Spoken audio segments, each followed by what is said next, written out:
Hai, Assalamualaikum warahmatullahi wabarakatuh dan selamat pagi. Saya Syaliza binti Muhammad Asli alias Bob, Ketua Pejabat Operasi Dozem Labuan.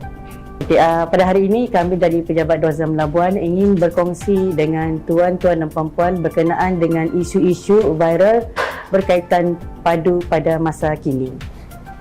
Okay, di antara manfaat padu secara ringkas, padu ni menyatukan, menggabung jalin lebih daripada 270 pangkalan data kerajaan.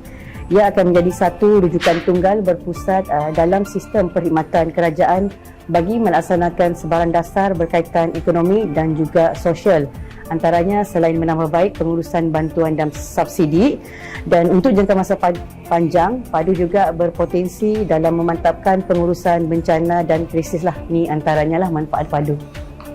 Okey, pihak kerajaan memerlukan data yang terkini, near real time, bagi memastikan segala rancangan kerajaan dalam membangunkan negara dapat dilaksanakan dengan lebih baik, dan ia juga dapat memastikan mana-mana pihak tidak tercicir daripada menerima bantuan ataupun perlindungan sosial secara bersasar sekiranya layak.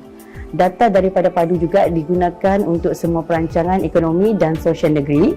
Tanpa maklumat ataupun data yang tepat dan terkini, sukar untuk kerajaan membuat dasar jangka pendek dan jangka panjang. Ini sudah tentu akan memberi kesan kepada kita dan kepada generasi yang akan datang. Isu keselamatan adalah suatu perkara yang sangat penting yang diambil kira dalam pembangunan padu. Tidak ada kompromi jika melibatkan data di padu ataupun data peribadi.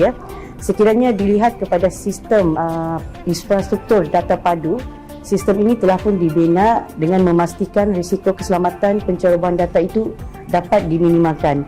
Dalam memastikan keterjaminan maklumat selamat di dalam sistem padu, tiga elemen utama jaminan keselamatan telah diambil kira, iaitu dari segi aspek keselamatan data, keselamatan sistem dan keselamatan rangkaian.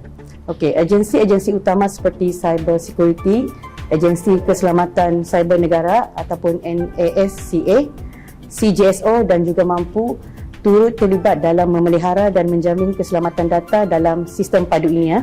Sebagai contoh, bagi memastikan kerahsiaan data terjamin, lapisan kawalan akses capaian data Role Based Access Control RBAC telah diwujudkan. Ini maksudnya untuk kita memastikan kerahsiaan data itu terjamin. Yang kedua, data yang terkandung dalam sistem padu juga dilindungi dengan penyulitan encryption data end-to-end lah. Okey, selain itu, bagi memastikan hanya individu sebenar yang boleh mendaftar atau login masuk ke dalam sistem padu, pengesahan pelbagai faktor, multi-factor authentication MFA, turut digunakan bagi kawalan capaian kepada sistem padu.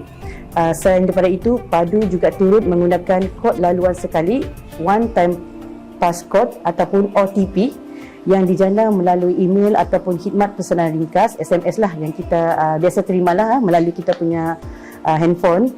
Yang terakhir adalah eKYC, pengesahan identiti individu secara dalam talian ataupun Electronic Know Your Customer (EKYC). Pengesahan ini diperlukan bagi mengelak penipuan dan salah guna maklumat oleh pihak ketiga ataupun tidak dibenarkan. Ini antara ciri-ciri keselamatan semasa pembangunan padu lah yang kita titik beratkan lah. Okey, isu ini selalu diviralkan oleh mereka yang tidak bertanggungjawab. Okey, faktanya sistem padu memenuhi keselamatan yang utuh dan sistem sentiasa dipantau dan ditambah baik oleh agensi strategik termasuklah Agensi Keselamatan Cyber Negara, Cyber Security dan Jabatan Perlindungan Data Peribadi. Berdasarkan undang-undang sedia ada, perkongsian maklumat juga adalah dilarang. Ini bermakna semua maklumat yang dikongsi dalam sistem padu adalah selamat. Cabaran yang paling utama adalah untuk memastikan rakyat, iaitu warga negara dan permasyarakat tetap yang berumur 18 tahun, khususnya di Labuan ini, agar tidak tercicir dan diliputi di dalam padu. Sekiranya menghadapi masalah semasa pengisian padu, orang ramai boleh menghubungi kita punya hotline padu di talian 1-800-88-7720 ataupun 1-800-88-7721, ataupun boleh secara online melalui SISPA yang ni 24 jam. Kalau di Labuan ni boleh datang ke kaunter-kaunter fizikal padu yang berdekatan, dan kita ada antara kawasan hotspot di lobi Ujana Kewangan di bandar, dan kita ada juga kaunter padu di UTC. Kalau di kampung-kampung kita ada menyediakan kaunter fizikal padu di Nadi Kampung Lubuk Temiang dan Nadi Kampung Sungai Labudah, dan kawasan-kawasan hotspot yang kita buka dari semasa ke semasa. Okey, dari segi harapan, saya mengambil kesempatan lah pada program ini untuk menyeru segala lapisan masyarakat, khususnya di Labuan ini, tidak kiralah daripada kumpulan T20, M40 ataupun B40, mengambil kesempatan untuk mengemaskini dan mendaftar padulah. Ini adalah kerana tujuan utama hasrat kerajaan adalah untuk memastikan yang anda tidak tercicir dan sentiasa dalam radar kerajaan, mendapat manfaat daripada inisiatif yang dilaksanakan oleh kerajaan, khususnya ketika menghadapi musibah, bencana adalah digalakkan untuk mendaftar.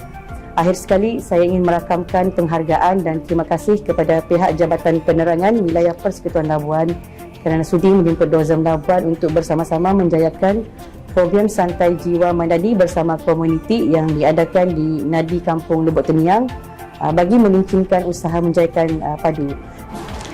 Kepada penduduk Labuan, jangan tunggu saat akhir, jom daftar padu.